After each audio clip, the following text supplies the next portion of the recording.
Bueno, muy buenas tardes a todas las personas que se están conectando hoy 27 de marzo a 6 de la tarde hora de Colombia a este último webinar de nivelación de conceptos que estamos haciendo en nuestro ConstruHack. Para los que no saben o están recién llegando, espero que ya todos sepan porque digamos que ya es el webinar con todos los que están inscritos en cualquiera de los roles o como mentores o como jurados. ConstruHack es una hackathon, es la hackathon, no es cualquiera, es la hackathon que está trabajando o que busca soluciones de vivienda sostenible para los problemas que existen en Latinoamérica en temas de vivienda. En algunas cosas es mejorar la calidad finalmente de vivienda y particularmente de vivienda de interés social. Ya cerramos inscripciones ayer 26. En este momento estamos todavía haciendo como evaluaciones y verificaciones de la información que ustedes nos dieron, pero este 1, 2 y 3 de marzo tenemos la sesión, digamos, arrancamos con nuestra hackathon. Eh, ¿Qué más les cuento? Bueno, en ese orden de ideas, pues todos los webinars que hemos venido haciendo también están disponibles en el sitio. Se han hablado temas muy interesantes. Recuerden, digamos, para los que se están sumando, que el reto finalmente consiste en construir una vivienda de interés social que no supere los 40, que de interés social no supere los $40,000 y que puede correr en alguna de seis ciudades en Bogotá o Perú. Bueno, señores y señores, yo creo que vamos a ir avanzando. Ya son las 6:06 de la tarde. Quiero darles la bienvenida y agradecerles particularmente. Hoy tenemos dos invitados muy interesantes. Tenemos a Esteban Martínez Lozada, director de sostenibilidad de Green Loop, y a Carlos Guillermo Cantor, director de diseño de QCESAR, Luis Guillermo, director de QCESAR, de diseño de QCESAR. Hoy vamos a estar hablando sobre esas recomendaciones que ellos han aprendido con el tiempo después de ejecutar muchos proyectos de construcción y particularmente temas de construcción de interés social, pues cuáles son esos tips o esos desafíos y esas necesidades y las oportunidades que hay en estos escenarios y además de cómo lograr hacerlos pues sostenibles. Entonces, bueno, quiero invitarlos, quiero que por favor los reciban con un fuerte aplauso. Si no saben cómo aplaudir en esta plataforma, van a ver que tenemos una zona de emoticones, ahí busquen los emoticones que les parezcan más divertidos y por favor mándenlos por el chat para recibir a Esteban, que creo que Esteban es la persona que inicia el día de hoy, ¿cierto, Esteban? Bienvenido. Así es, Elkin. Gracias, gracias. Y bueno, buenas tardes para todos. Hoy para mí es un gusto haber sido invitado para hablarles un poquito sobre vivienda social sostenible en Colombia, que se va a amarrar mucho con este ConstruHack y el reto principal que nos plantea el IFC. Entonces, entremos en materia. Tengo una pequeña presentación que les quiero compartir sobre el tema. Eh, por favor, me confirman cuando vean mi pantalla.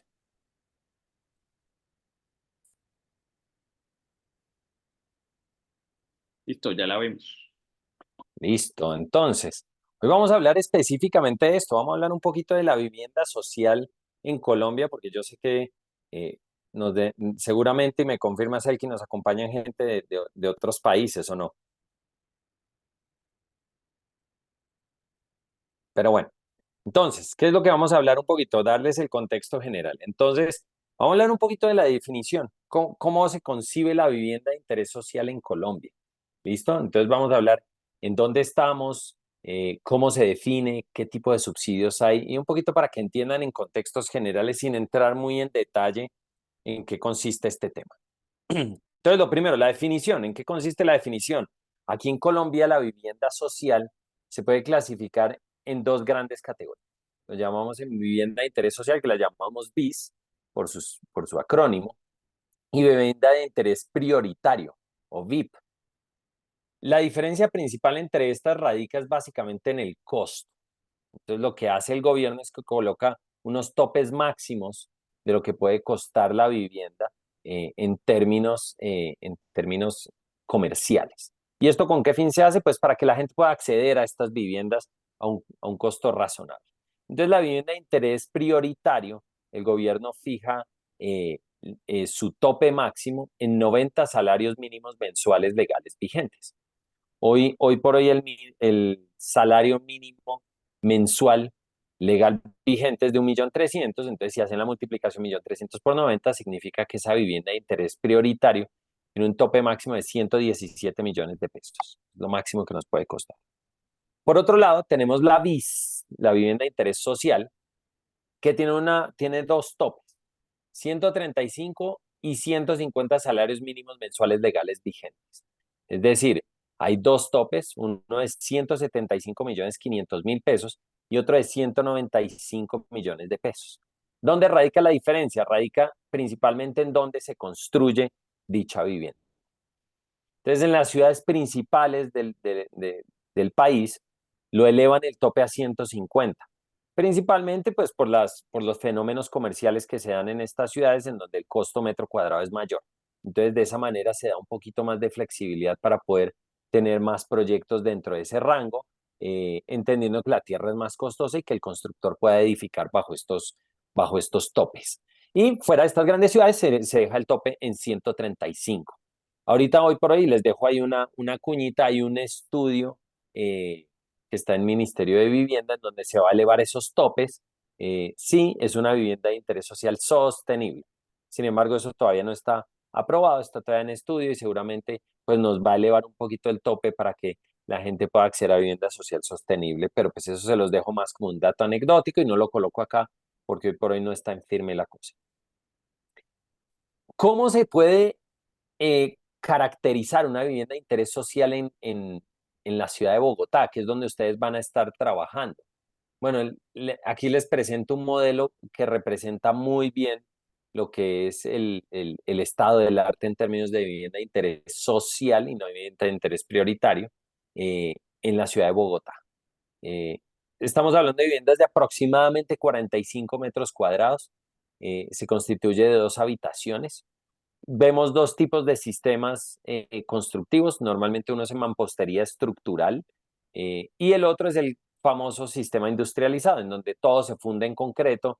Es mucho más rápido la construcción y digamos que puede resultar un poco más favorable económicamente para el constructor.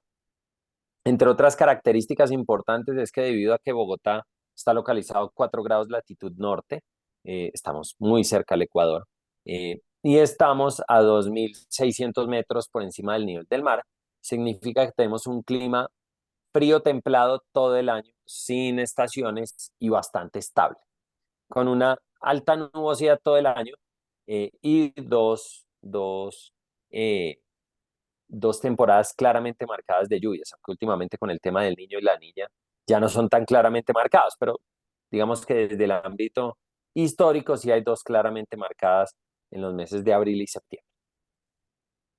Una temperatura media de 13 grados, que me imagino que solo van a poder investigar. En unas máximas seguramente están máximas promedios en 19, 20 grados y unas mínimas promedio dentro de la ciudad que pueden estar alrededor de los 10, 9 grados. Si miran la climatología que encuentran de los aeropuertos, van a encontrar que el aeropuerto de Bogotá es significativamente más frío en las noches, pero pues evidentemente por el efecto isla urbana dentro de la ciudad, el efecto que nos compete a todos nosotros desde el ámbito de sostenibilidad, la ciudad no es tan fría como se presenta en sus alrededores inmediatos. Por esa misma razón, las viviendas no cuentan con ningún tipo de sistema mecánico de ventilación ni acondicionamiento, no tienen ni calefacción, ni aire acondicionado, ni nada por el estilo, y dependen exclusivamente de la ventilación natural, apertura y cierre de ventanas, rejillas en las fachadas y otros puntos, dependiendo si tienen gasodomésticos dentro de los apartamentos, también se puede ver ese tipo de sistemas, pero usualmente así es como funciona. En términos de subsidios, ¿qué tenemos en términos de subsidios? El gobierno tiene un programa que se llama Mi Casa Ya, en donde entrega de 20 a 30 salarios mínimos mensuales legales vigentes de subsidio, que si se fijan es significativo.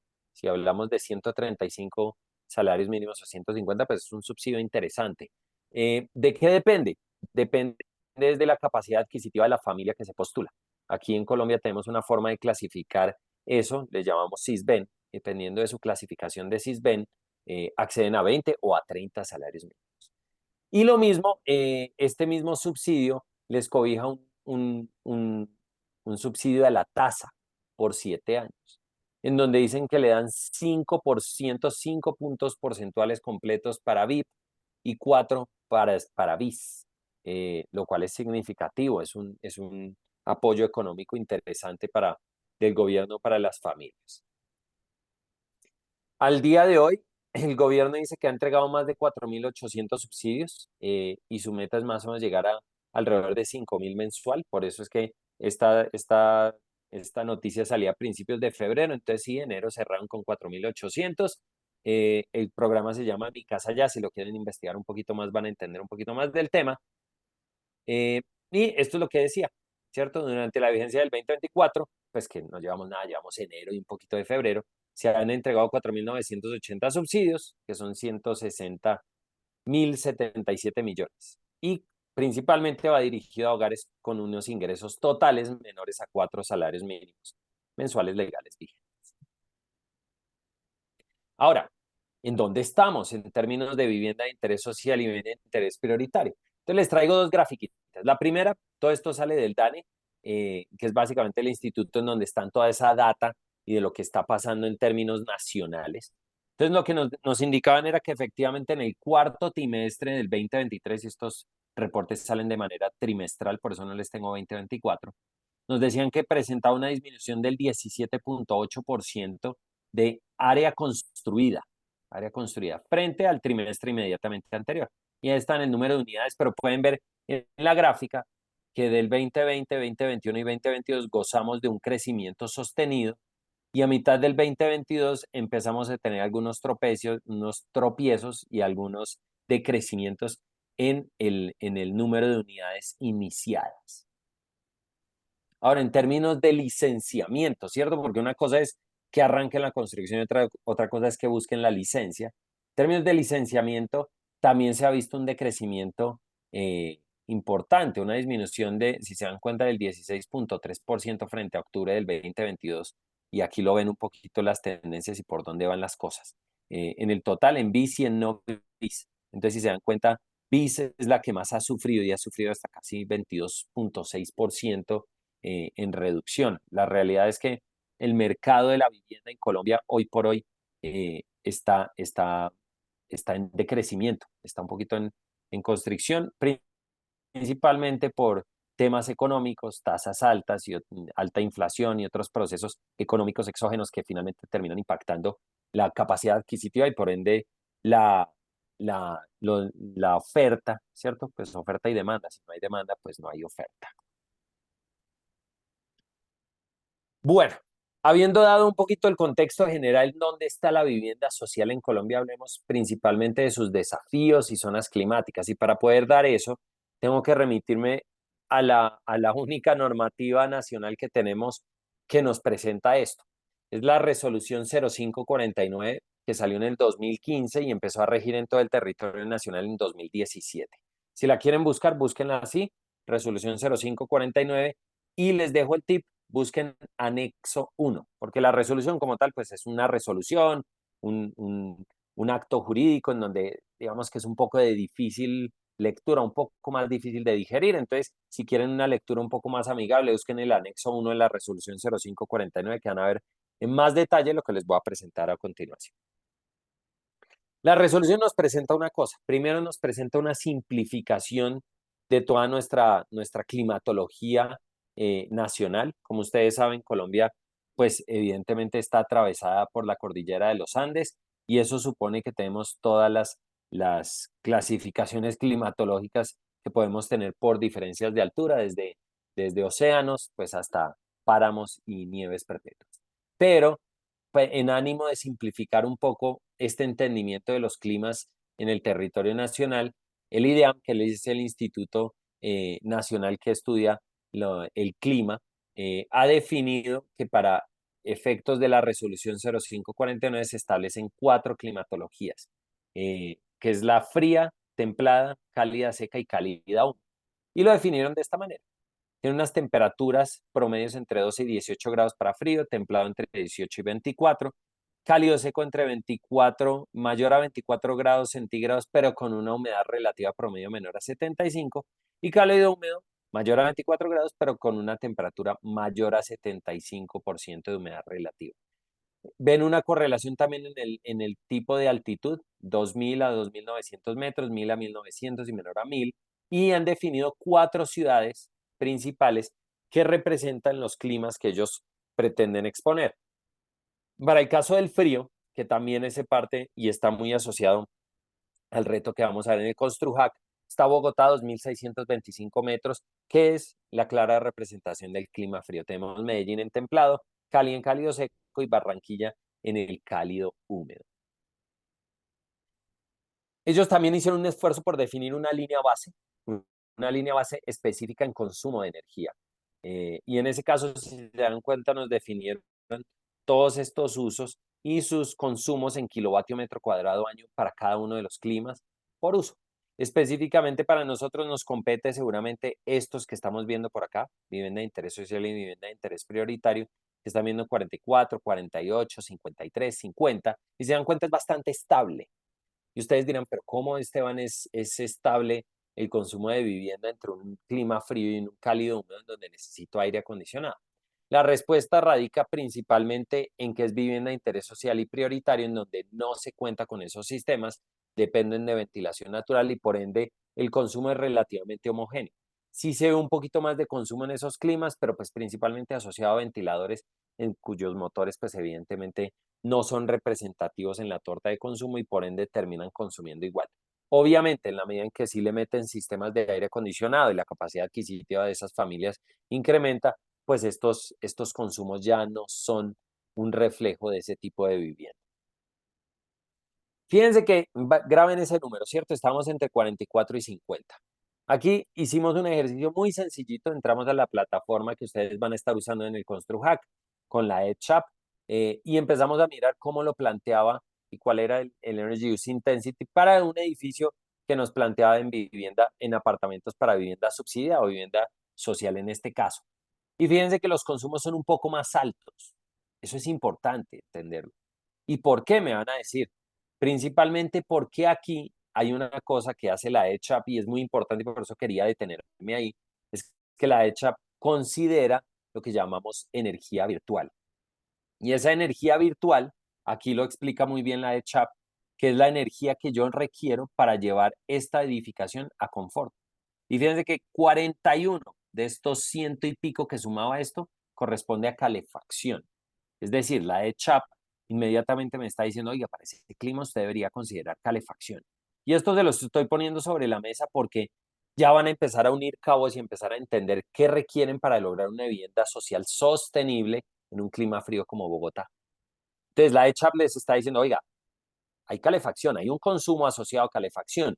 Y lo que pasa es que en esta línea base que les presentó la resolución, como se sacaron directamente de las facturas y de las cuentas de energía que presentaban las viviendas, pues como no hay calefacción, pues nunca existió y esto es energía virtual. Todo este 41.22 que están viendo allá es energía virtual.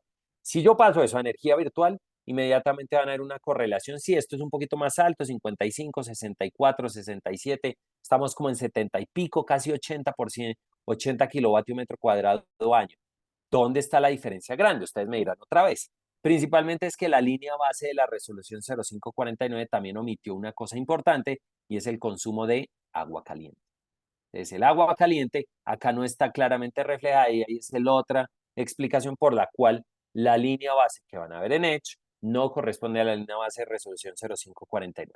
Tranquilos que, entre otras cosas, les dejo ahí la cuñita, el Ministerio de Vivienda ya tiene esto claramente identificado y va a sacar una actualización de la resolución con unas líneas bases mucho más acordes a esto que estamos viendo acá.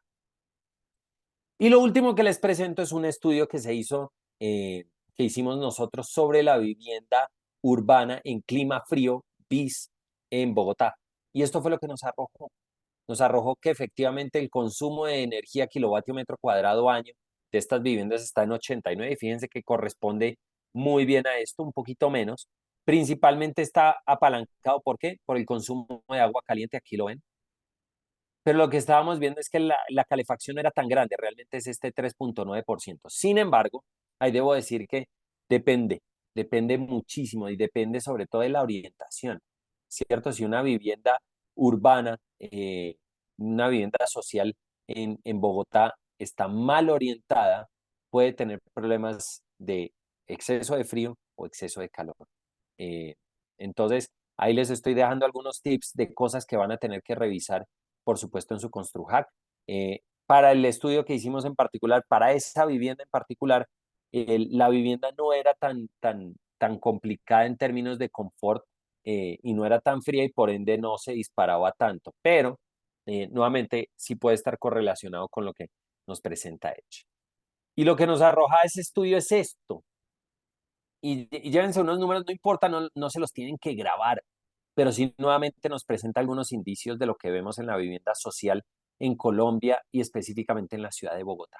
Los consumos de energía están alrededor de 89,5 kilovatios metro cuadrado. El sistema que más consume y que más impacto tiene es el agua caliente, con el 61%, seguido por la iluminación, que es el 13%. ¿Listo? Y ustedes me dirán, pero Esteban, ¿por qué 13%? ¿Por qué tan bajito? Si en los otros estudios que hemos visto anteriormente era mucho más grande. Lo que pasa es que este estudio es del 2024 y pues ya evidentemente la iluminación LED, por lo menos en el territorio colombiano y específicamente en Bogotá, ya es prácticamente, pues es un estándar. Todo el mundo consume iluminación LED y ya muy pocos usan fluorescentes o incandescentes, ¿cierto? Entonces, por eso es que la iluminación no presenta una porción representativa dentro de la torta de consumo total. Otras cosas que identificamos, evidentemente esta vivienda no satisface los estándares de confort térmico. ¿Cuánto tiempo? El 24,5% del tiempo total que está ocupada la vivienda, porque la vivienda, entre otras cosas, presentaba unos tiempos en donde no estaba ocupada. Esto es nada de siempre, ¿cómo así que no está ocupada? Lo que pasa es que estas familias usualmente son familias en donde papá y mamá tienen que ser productivos para poder subsistir. Y eso implica que si los niños se van a colegio, a jardín o a lo que sea y los papás se van a trabajar, la vivienda está cerrada efectivamente como de 8 de la mañana a 2 de la tarde en promedio. Entonces, por eso, durante los periodos en que está ocupada, el 24,5% del tiempo tiene problemas de confort térmico, principalmente hacia el lado de frío. ¿Listo? Y lo otro que identificamos es que la renovación de aire también presenta problemas. El 37,3% del tiempo que la vivienda está ocupada no ventila correctamente. ¿Y por qué? Pues porque si hace frío la gente no abre la ventana. Es así de sencillo. Entonces, ahí les estoy dejando algunos tips de cosas que ustedes tienen que capitalizar en el ConstruHack, ver cómo van a atacar esas cosas, porque ese es el estado del arte donde estamos hoy por hoy en la vivienda de interés social, específicamente en Bogotá. Ya para cerrar mi charla, que era muy corta, pues recomendaciones generales. Pilas con el carbono embebido. Las viviendas dependen de concreto, acero y mampuestos. Entonces, chévere ver alguna propuesta respecto a eso, cómo lo quieren trabajar. Segundo, ojo con el confort térmico.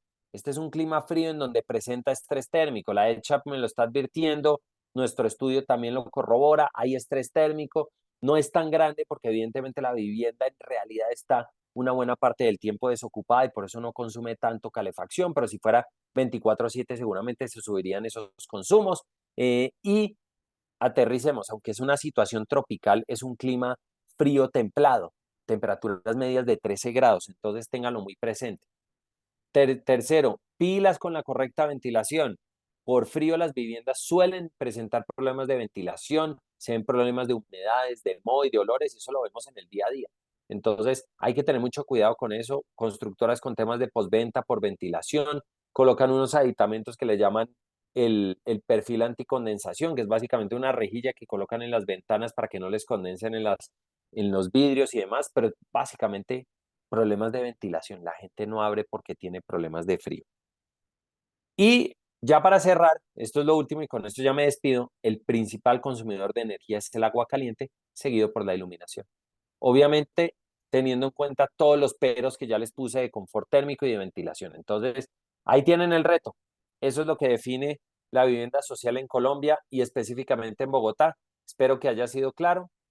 No tengo más para ustedes. Mil gracias.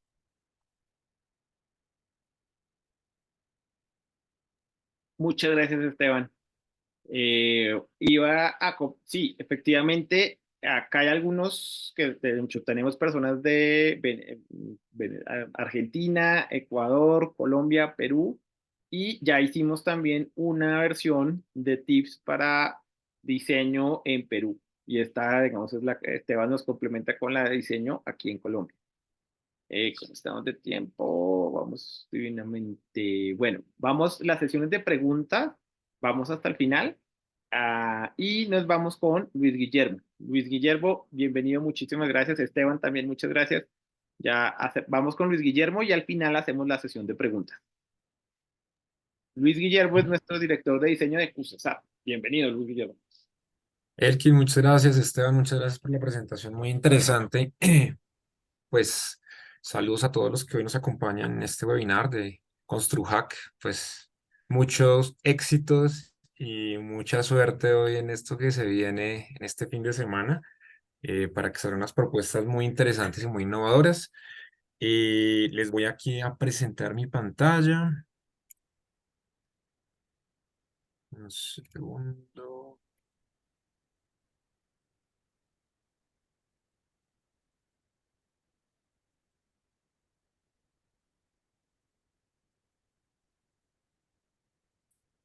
Cuentan si ya la están viendo.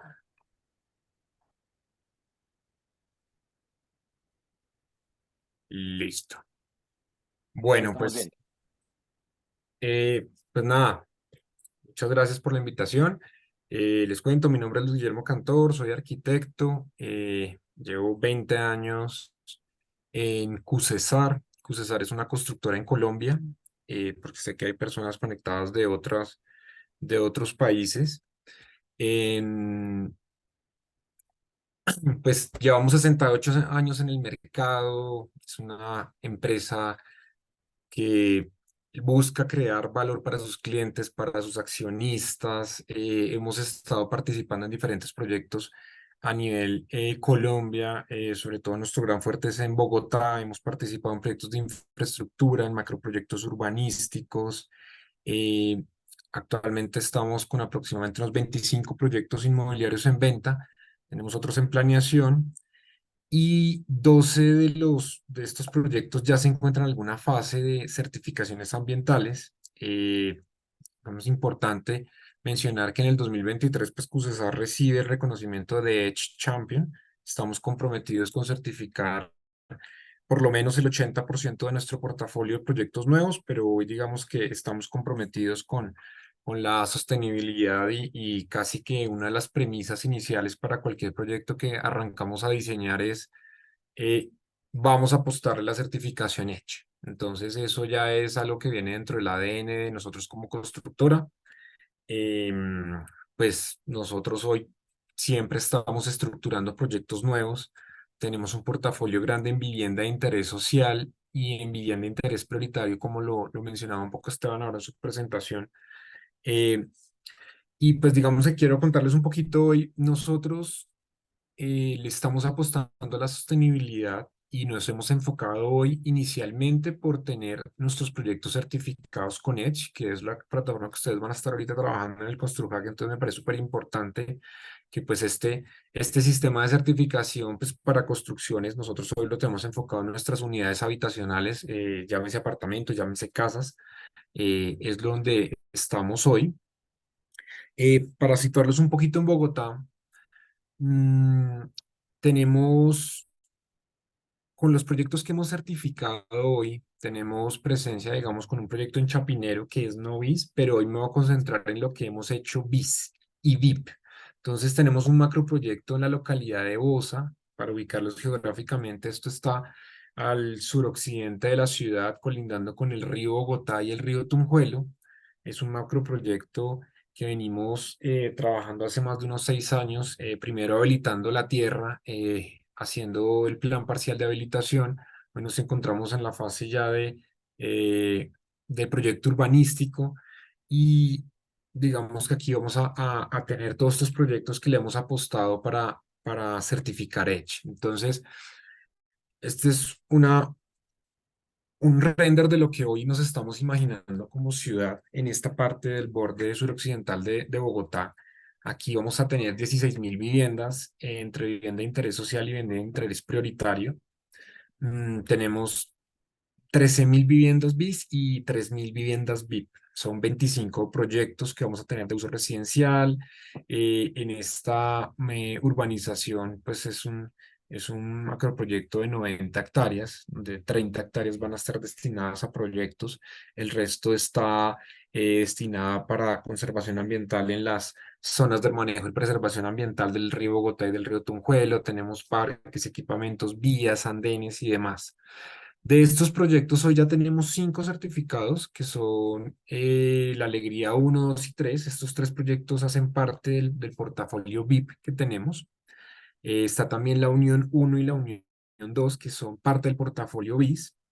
Digamos que aquí pues realmente lo que nos concentramos es en implementar estrategias para tener un consumo eficiente de recursos en agua, energía, y también en la inclusión de incorporación de menor cantidad de energía en los materiales, entre otras cosas.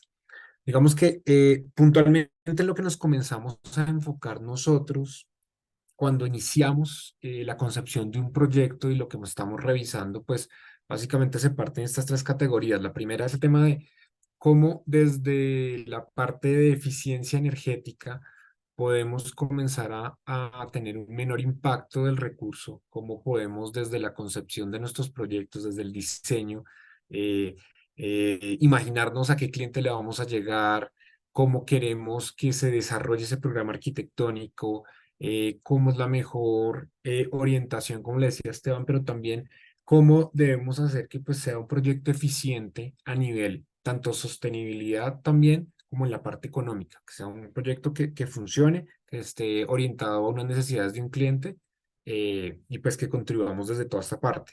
Entonces, desde la parte de energía, hoy comenzamos a mirar, pues a tener un tema de una proporción entre vidrio y fachada.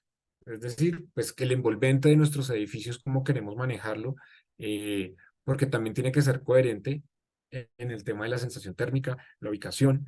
Eso lo vamos combinando con el tema de ventilación natural.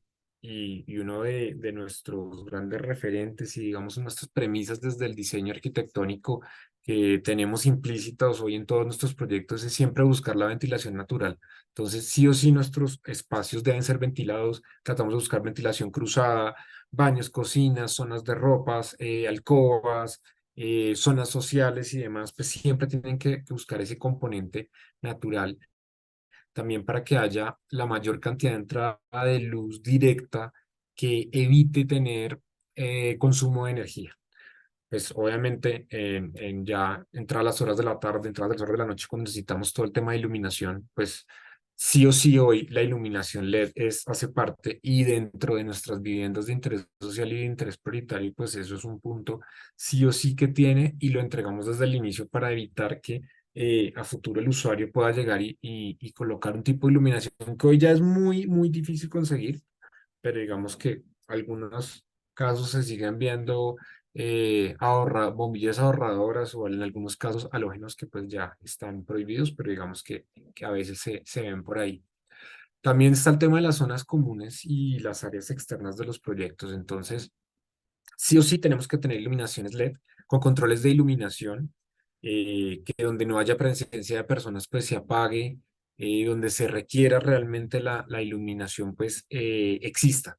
Entonces eso es súper básico y uno tiene que siempre estar pensando que todo lo que hoy plasmamos desde el papel, desde lo que lo concebimos, desde el modelo 3D y demás, pues tiene que tener todas esas consideraciones iniciales y no pueden ser posterior a cuando estoy conceptualizando el proyecto, siempre tiene que estar desde el inicio.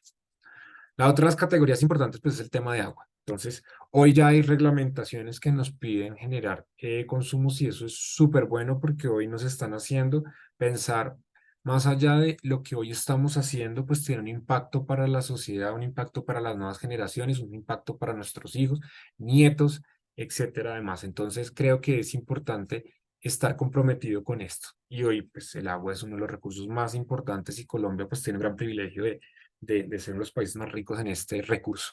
Entonces, ¿a qué nos enfocamos aquí? Y es, venga, tenemos que tener en nuestros baños duchas eficientes, que es decir, las griferías, que hay personas que les encanta quedarse 10, 15, 20 minutos en agua, entonces ese consumo tiene que ser limitado para que no genere, no estemos malgastando el recurso.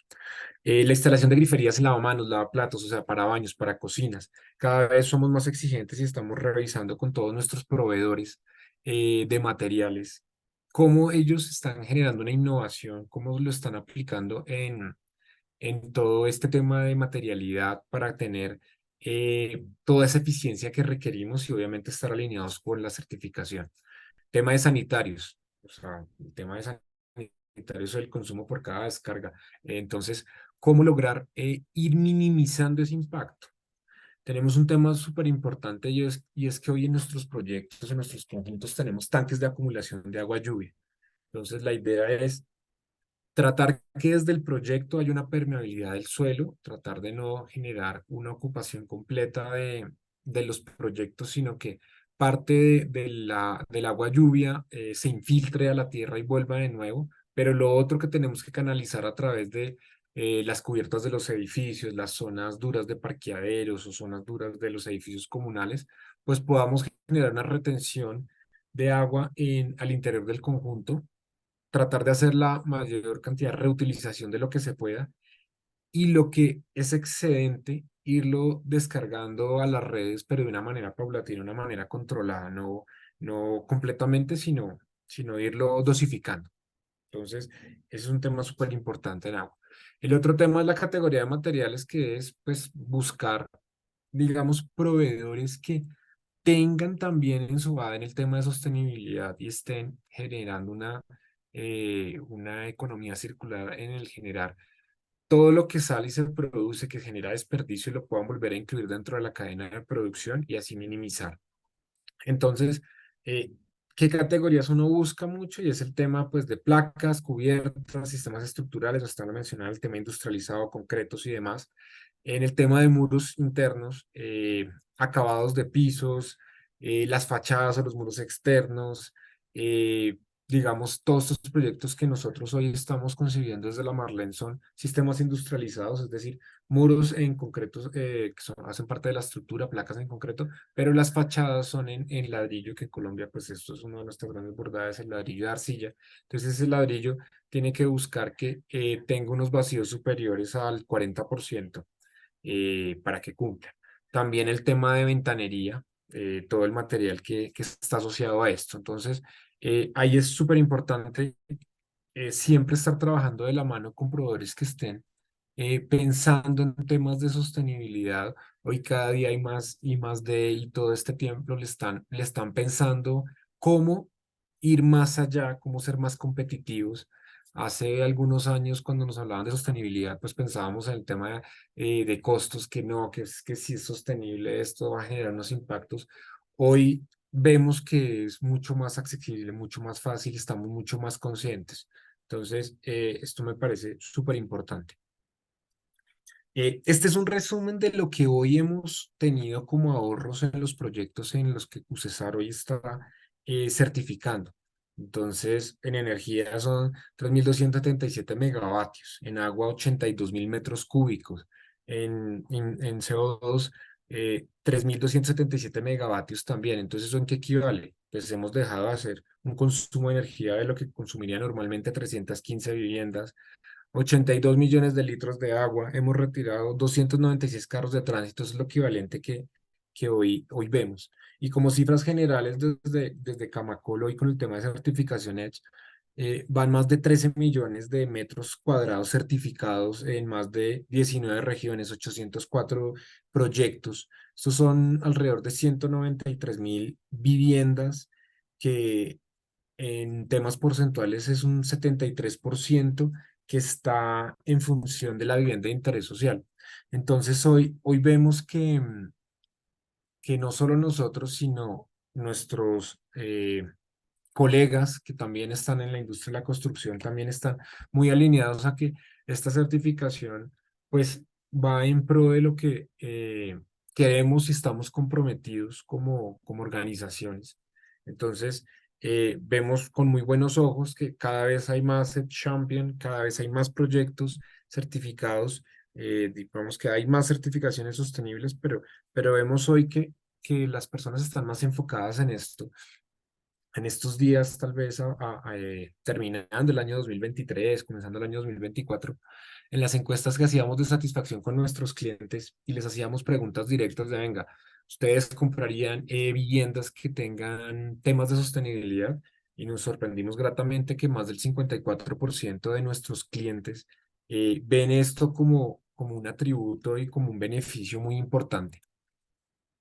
Eh, para ir cerrando realmente, ya para cumplir con el tiempo, pues aquí vemos una perspectiva de nuestro gran proyecto La Marlene y pues nada, Pulsar está comprometido con el desarrollo de los proyectos sostenibles para impactar positivamente con el bienestar de nuestros clientes, nuestro entorno. Y pues siempre estamos buscando hoy estrategias nuevas que nos enfoquen en este objetivo de hacer viviendas más sostenibles y pues nada, súper importante ahí todo esto que va a pasar y súper atentos a estas nuevas ideas innovadoras que van a salir de este ConstruHack. Pues mil gracias a todos. Bueno, muchas gracias, Luis Guillermo. Muy interesante la experiencia también de usar y de los proyectos los que ha venido liderando. Eh, bueno, ahora llegó el momento de las preguntas. Digamos que tenemos veo aquí varios participantes, algunos también del escenario de mentores, algunos de los mentores que van a acompañar. Entonces, pues no sé, se abre el espacio de preguntas. Aprovechenlos porque son, digamos, personas que tienen mucho conocimiento sobre el tema. De hecho, muy interesante también los datos que nos pasó Esteban y las experiencias de Luis Guillermo. Entonces, aprovechen, recuerden que el reto está en diseñar una unidad habitacional de no más de $40,000 y que puede ser en alguna de las 6 ciudades en Colombia y Perú, lo cual tiene su reto, como pueden ver. De hecho, gracias a Esteban entendí por qué mi casa hace tanto frío. Ya después de ver la presentación de Esteban, dije, claro, por eso es que hace tanto frío en mi casa. Mm, sí. Bueno, no sé, preguntas a la una, preguntas a las dos y Buenas preguntas a tardes. las... Bien, Richard, bienvenido. ¿Cómo está? Le habla Richard Cabrera de Perú, Lima, Perú. Una consulta. ¿Cómo podría utilizar yo la economía circular en un proyecto sustentable, a nivel de arquitectura? Ujú. Respondo yo primero. Vale, Dale, Luis Esteban. Guillermo. Esteban. Bueno, nosotros tuvimos una experiencia muy interesante y es más, está en un proceso constructivo. Eh, pero bueno, primero, ¿de dónde? Pues tienes que pensar un poquito sobre la parte de la materialidad y lo que vas a usar, ¿cierto? Y cómo los materiales y la materia prima pueden ser parte de esa circularidad. En ese sentido, nosotros tenemos, obviamente esto no es una lista eh, exhaustiva para nada, pero sí es un ejemplo. Tenemos un proyecto de vivienda que busca hacer neto cero energía, entre otras cosas, haciéndolo con ladrillo pues, de tierra comprimida, estabilizada. Eh, en este caso en particular, obviamente hay que tener mucho cuidado porque una vez si lo estabilizas con cemento no es tan circular, pero puedes buscar otras estrategias para estabilizarlo y la respuesta seguramente está en nuestras técnicas ancestrales, en donde ellos entendían el recurso tierra y entre otras cosas, más allá de lo romántico que pueda sonar, oiga, qué bonito traer esa técnica ahorita, sí les dejo que tiene unas propiedades térmicas y acústicas muy superiores al ladrillo de tierra cocido y que digamos que un poco queda un poco de lado el, ese conocimiento, ¿cierto? Obviamente hay que saberlo cómo usar porque a la final es alta inercia, alta masa térmica, probablemente conceptos un poco más técnicos, pero sí ahí tienes un ejemplo claro de cómo podrías lograr circularidad en un ejemplo muy sencillo. Luis Guillermo, no sé si quieres complementar algo desde tu experiencia. No, pues me parece súper válido, Esteban, un clarísimo ejemplo. Nosotros, pues, hemos trabajado mucho con el tema de residuos, o sea, a nivel, pues, obviamente las construcciones generan demasiado tema de residuos y tenemos alianzas con nuestros proveedores para que se vuelva a incluir dentro de la parte de la producción de la materia prima lo que generamos. Obviamente eso tiene unas condiciones que hoy tenemos que estar mucho más digamos, hacer unos controles más puntuales porque no podemos dejar que, digamos, el ladrillo se nos vaya a contaminar con con alguna otra sustancia, con algún otro material. Entonces, hoy estamos haciendo eso porque, pues, la verdad, pues, la construcción genera muchos residuos. Entonces, creo que también es importante eso en cómo podemos hacer las clasificaciones. Yo agregaría una cosa adicional, es que, claro, se me empiezan a prender bombillos desde cosas que también hemos hecho y que son muy importantes y algunos sistemas de certificación, pues ustedes saben que hay muchos sistemas, nos llevan a pensar en el proceso de deconstrucción, es decir, en el momento de que termina la vida útil del proyecto. Entonces, creo que todo se devolvería un poquito a ver cómo es un análisis de ciclo de vida de un edificio, ¿cierto? Entonces, listo, desde la explotación, por supuesto, la manufactura, el transporte, pero también el cómo va a ser la vida útil y la disposición final de los residuos una vez termine el edificio. Y eso lleva mucho de arquitectura también, como tú dices, por ejemplo, desde pensar plantas que sean flexibles para adaptarse a distintos usos. Entonces tú empiezas a pensar, ok, tengo un cascarón, voy a hacer seguramente divisiones en elementos más ligeros para que pueda adaptarse según los cambios y según las cosas que puedan ocurrir desde dinámicas comerciales o cambios de uso, cambios de normativa, y entonces hoy es vivienda y mañana se vuelve hotelería, yo no lo sé. Pero fíjense un poquito viendo conceptos de lo que está pasando en Estados Unidos, mucha buena parte de lo que antes era oficina cayó en desuso, principalmente porque la pandemia nos puso a pensar, oye, ya la gente trabaja virtual y hay un trabajo gigantesco que se está haciendo en varios países desarrollados en donde están repensando, ok, ¿cómo hago estas oficinas? ¿Cómo las vuelvo vivienda? Y en ese hacer, obviamente si el arquitecto tiene esos conceptos desde el principio, puede pensar mucho mejor esa adaptabilidad y el reuso de la estructura, porque la mejor forma de hacer circularidad es, como lo dice Luis Guillermo, no generar residuos.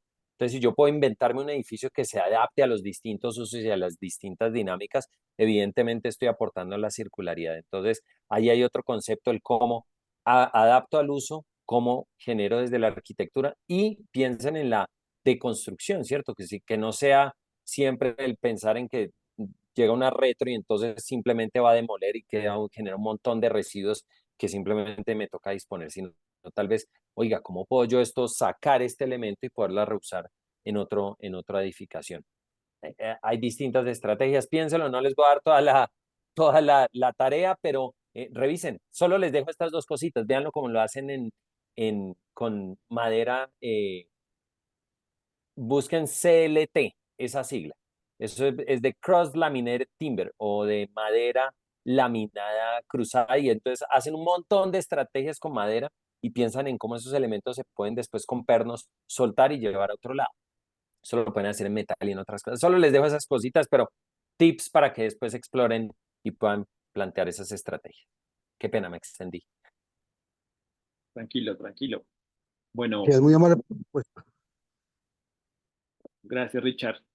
Bueno, ¿qué más tenemos por acá? Buenas noches, soy de Perú. Los equipos para Construjac serán diversos. Sí, van a ser diversos y de diferentes nacionalidades en principio.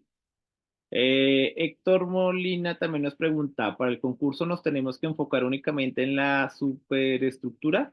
¿Cómo afecta la actividad sísmica en el diseño de los cimientos de estas viviendas? Al ser diferentes ciudades con diferentes actividades sísmicas, supongo que esto varía y el precio de estas viviendas fluctuará. Yo les voy a contestar las que puedo contestar. Digamos, cada equipo va a seleccionar una ciudad. Y digamos que en ese orden de ideas, pues digamos que sí, obviamente van a haber condiciones de riesgo climático y de riesgo sísmico diferentes en el equipo que pues digamos, en la ciudad que cada equipo seleccione. Lo otro, no sé quién, quién lanzó la llamada a un amigo, a Luis Guillermo o a Esteban, sobre el tema de la superestructura y el tema de cómo afecta la actividad sísmica y eso adicionalmente cómo afecta los temas de costo. Pues a ver, digamos que, discúlpenme un segundo porque llegó el helicóptero por acá. Pero no se escucha, tranquilo.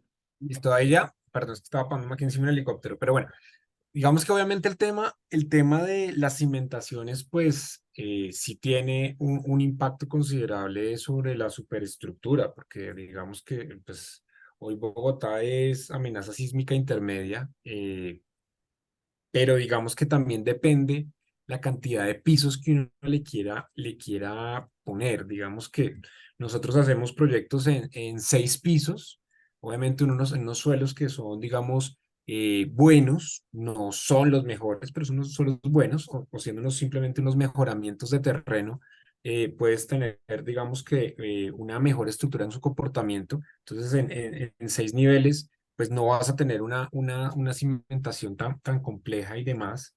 Eh, claro, si es con una ciudad que es de amenaza sísmica alta, pues desconozco hoy en las otras ciudades cómo funcione, pero digamos que eso puede venir un poco relacionado y puede impactar al final del día. Yo diría, pues si no hacen edificaciones muy muy esbeltas, muy altas, pues digamos que el costo-beneficio no va a ser tan elevado. Entonces creo que sí es importante que puedan tener elementos simétricos para que cuando uno consiga una estructura a nivel, pues no sea castigada por el reglamento, pero no quiere decir que pues tienen que hacer algo tan repetitivo y demás. Creo que ahí también entra a jugar un poco eh, toda esa creatividad de cómo pueden generar cosas diferenciales, pero mi recomendación sería no se vayan hoy con unas soluciones de altura, porque también pues el tope de los $40.000 por unidad de vivienda pues no es un tope nada alto. Entonces pensaría que también tienen que evaluar ese tipo de edificaciones, no irse tanto en altura para no castigar a nivel estructural. Sería como mi consejo en eso. Sí. De mi parte, pues, me devuelven a pregrado de ingeniería civil cuando hacíamos los cálculos estructurales y yo no sé si ese es un camino que quieren recorrer definitivamente. eh, Se requiere otro tipo de experticia, entonces yo tal vez me quedaría en los conceptos que les dio Luis Guillermo. Eh, Definitivamente, porque es que en la misma ciudad de Bogotá va a depender mucho del tipo de suelo, si es un arcilloso, arcillo limoso, si es un suelo rocoso cerca a los cerros, entonces va a variar la profundidad de cimentación y el tipo de cimentación. Entonces, yo creo que para no complejizar una cosa que ya de por sí es compleja, yo la haría más hacia el lado sencillo y creo que los tips que da Luis Guillermo son suficientes para efecto de este concurso, pero pues tú también nos dirás, Elkin, pero desde el ámbito, creo que con la sostenibilidad ya tienen suficiente como para meterle el ámbito de ingeniería y especialmente ingeniería civil. Sí, es cierto, digamos que el tema se pone más complejo, pero digamos que el foco finalmente está en esos criterios que tienen que ver con, piensen en la circularidad, piensen en el diseño, digamos, para que sea carbono cero, eh, y también además desde el tema de sostenibilidad, porque se está contemplando además el tema social, ambiental, y económico, lo cual pues hace también amplio todas las cosas que tienen que pensar. Digamos, yo creería que pues seguramente habrá que mencionarlo, pero no creo que sea, digamos, no es uno de los criterios claves y sobre que resista terremotos grado 10 en Richter, no es uno de los criterios. Listo. Bueno, Noelia, tiene una pregunta. ¿Cómo podemos optimizar edificaciones típicas de mampostería, ya construidas para que sean más sostenibles que son que sean más sostenibles? ¿Qué tan costoso sería? Ahora, tiene que ser vivienda nueva para el tema de construir, pero igual me parece que es una pregunta válida. Pues ahí la pregunta sería un poquito qué quieren optimizar, porque si es de temas de circularidad y eso, pues nuevamente, la mejor circularidad es cuando no genero residuos. Entonces, por eso, eh, lo que primero pensaría es ver cómo puedo rehabilitar y salvar la mayor cantidad de estructura existente. Y ya una vez identificado eso, digamos, la parte estructural y la parte, digamos, de cerramiento de la edificación, después tengo es que identificar cuál es mi dolencia, ¿cierto? ¿Qué es lo que yo quiero optimizar? ¿Es confort térmico, es confort acústico, es confort lumínico, es ventilación? Son todas las anteriores, ¿cierto? Porque en el ámbito de la sostenibilidad, pues yo llevo en esto trabajando más de 15 años, y ustedes van a entender que no hay un libro, no hay un libro de cómo hacer vivienda sostenible en Bogotá. Y hay algunos reglamentos, y hay algunas cosas, pero en realidad cada edificación tiene su dolor, tiene su ADN, así como si yo hoy me saco un examen de sangre, seguramente el colesterol va a ser diferente al de Elkin y al de Luis Guillermo.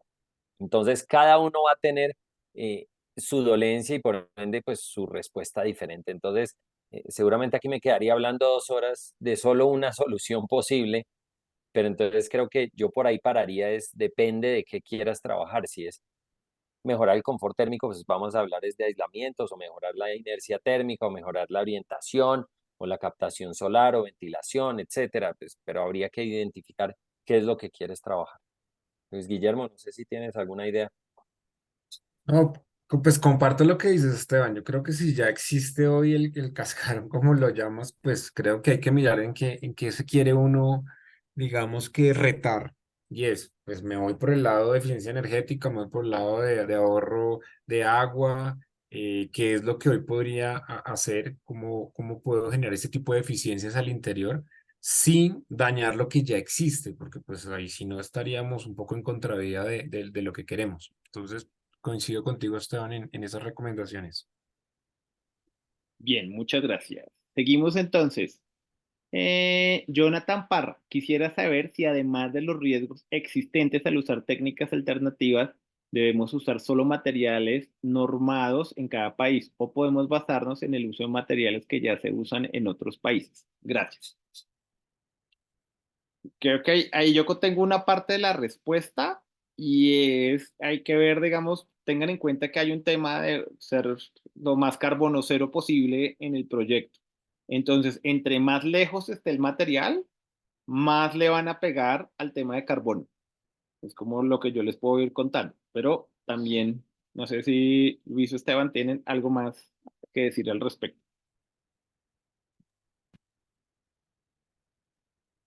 Pues no, yo creo que obviamente pues está el tema de innovar en materiales o no, pero creo que también qué tan complejo quieren llegar a ser, pues creo que obviamente el tiempo no es, o sea, no tienen un mes para desarrollar, entonces creo que deben ser un poco prácticos y de pronto mirar qué materiales hoy piensan que les llegaría a funcionar, pero pues recuerden que si abarcan demasiado, de pronto pierden foco de lo que quieren. Entonces creo que es mejor como que se concentren en el material y pues ese tip que da Elkin me parece súper importante. Sí, sí, sí. Y yo lo complementaría con lo que dije antes, es el análisis de ciclo de vida de la edificación, en donde efectivamente el componente de transporte, la distancia y el tipo de elemento a través del cual yo muevo, pues me impacta en la huella de carbono. Entonces, por eso cuando uno mira nuevamente distintas formas y aproximaciones a la sostenibilidad, promueve mucho la economía local y la materialidad local, y está apalancado en eso. Entonces, yo lo que les diría es, salvo que sea pues el material que les va a salvar el proyecto, yo me quedaría en un enfoque netamente local. Y yo les puedo decir desde la experiencia, vean, hemos logrado edificaciones triple neto cero en Colombia con, con materiales locales. Y eso es cero energía, cero agua, cero residuos. Entonces, aunque parezca muy innovador lo que están haciendo en Suecia y en Noruega, y aquí tenemos formas de hacer también lograr el neto cero sin tener que mirar esos países desarrollados. No es obligatorio, sí puede ser inspiracional. Bueno, me quedan tres preguntas y nos vamos. Entonces, Carolina Dominizo pregunta, ¿cómo conocemos los costos de los materiales si somos de países distintos a Perú o Colombia? En las páginas, en internet, diría yo, no sé, Esteban. Yo buscaría en internet, pero no. eh, creo que eso, Esteban o Luis, hay que Y buscar. yo creo que ahí toca googlear mucho, pues hay un portal que se llama Construdata donde habían Exacto. índices de precios donde uno podía generar precios globales. Obviamente yo no creo que aquí Mm, van a pedir un presupuesto detallado, mejor dicho, al milímetro, pero sí unos costos muy, muy, muy estimados y aterrizados. sí, sí, tal cual. Construdata. Vayan allá. Estructura, bien. Daniel Coelho pregunta, ¿la presentación final del proyecto se realiza por cuál software? Vamos a usar Zoom, digamos, todo va a funcionar sobre Zoom y los entregables de presentación tienen que ir en PowerPoint o PowerPoint, PDF o Google Slides. Son como las versiones que podemos usar. Bueno, Gustavo Joshua y Nostroza, buenas noches. ¿Cuáles son los factores que para determinar el costo de la vivienda para el concurso? ¿Cuáles son los factores para determinar el costo de la vivienda para el concurso? Eh, Entendería que, pues digamos que en ese orden de ideas son los mismos factores que determinan el costo de una vivienda normal. O no sé si estoy entendiendo mal la pregunta o eh, sí creo que son los mismos que determinan el costo de la vivienda. Obviamente la ubicación, el tipo de materiales, eh, el transporte, no sé si es eso, ¿cierto? Pues no, es lo de una vivienda normal, digamos que el concurso no tiene mayores restricciones en ese orden pues, en ese orden de los costos. Sí. Entonces, Sí, yo creo que es eso, costos directos. O sea, costos indirectos de costo del terreno y eso, pues no. Vayan a costos directos, materiales y ya. ujú. Sí, porque el terreno, digamos, en este caso no se contempla como Mm, parte del costo. así No, es. no, no, ni honorarios ni nada, sí, costo directo No. yo creo que es lo que tienen que concentrarse. Sí, sí, sí. Listo, ¿cómo optimizar? Buenas noches, ¿cómo optimizar la ventilación en zonas cálidas, además de tener en cuenta la ventilación cruzada? Esa pregunta está buenísima y difícil de responder. Tendría que darles una clase de ventilación natural, pero seguramente, a ver, la ventilación cruza, a ver, les voy a dar tres tips importantísimos. Paso uno, cuando quiero ventilar un espacio, ¿qué tamaño de apertura tengo que colocar? ¿Listo? Entonces tengo una sala de 60 metros cuadrados. Tamaño de apertura que tengo que colocar desde el ámbito de arquitectura y por favor no me cojan y después digan, no, que es que Esteban por allá me dijo que eso era 4%. Entonces, para 60 metros cuadrados necesito una apertura de 2,4 metros cuadrados de apertura o aperturas para poder ventilar correctamente. Ahora, una cosa es el tamaño y otra cosa es la disposición. Ojalá sea cruzada para que pues, haya una correcta ventilación y el elemento entre. ¿Cuánto entra si tengo, Esteban, tengo solo ventana de un lado? ¿Qué tanta profundidad entra el aire? Porque el aire es un líquido, pues es un fluido muy perezoso. Entonces, ese fluido no va, entra hasta el fondo, mira por allá el cuarto de San Alejo que tengo a 5 metros de profundidad y vuelve a salir. Él no va a hacer nada de eso. Súper perezoso. Entonces, datos prácticos. ¿Cuánto entra de profundidad? Más o menos 2 a 2 veces y media la altura del espacio. Entonces, si yo tengo un espacio que tiene 2 metros y medio de altura, más o menos mi ventilación correcta llega hasta 5 metros de profundidad, tal vez 5,5, 6 a lo máximo. Ya de ahí para allá no ventila nada, olvídense, salvo que haya ventilación cruzada. Eh, y no mucho más. Yo creo que con esos dos, tres tips es suficiente. Ventilación cruzada máximo, 5 veces la altura del espacio. Entonces, si tengo 2,5, digamos 2,5 metros son 5 por 5, 25, 5 por 2, 10, o sea, 12,5 metros cuadrados. Puede ser de profundidad más o menos. Sí, sí. 5 por 2, 10, sí, más o menos 12, 15 metros de profundidad es más o menos lo que necesitamos. Entre 12 y 15 metros, porque hay 2,5 metros, 2,80, más o menos entre 12 y 15 metros de profundidad. Más allá de eso, no. Ah, que va a ser ventilación cruzada en una bodega de 60 metros de profundidad. No, eso no va a dar. No va a dar. ¿Listo? Entonces, con esas tres cositas creo que es suficiente. Nuevamente les repito, 4% de apertura. Eh, Revisen si es ventilación de un solo lado, 2 a 2 veces y media la altura del espacio. Si es ventilación cruzada, hasta 5 veces la altura. Con eso es suficiente para que hagan una propuesta inicial de ventilación. Bien, Esteban, Luis, Guillermo, ya son 7:08. A Mm. todos, muchísimas gracias por el tiempo, por las charlas, estuvieron buenísimos los consejos también para participar, muy interesantes. Y bueno, nos vemos entonces en el CostruHack para los que están un poco pendientes de que no les ha llegado la notificación. No se preocupen, desde Mm. mañana empezamos a probar los participantes, así que desde mañana estén pendientes de su correo, que les van a empezar a llegar los correos de aprobación en su buzón de correo. A todos, muy buenas noches, Luis, Bueno, Joan. muchas gracias, Muchas mucha gracias, suerte. Esteban, Elkin, a todos. Muchas gracias. Luis, Estén muy Elkin, bien. Mucha suerte. gustazo, se cuidan. Nos Gracias. vemos. Chao. Gracias.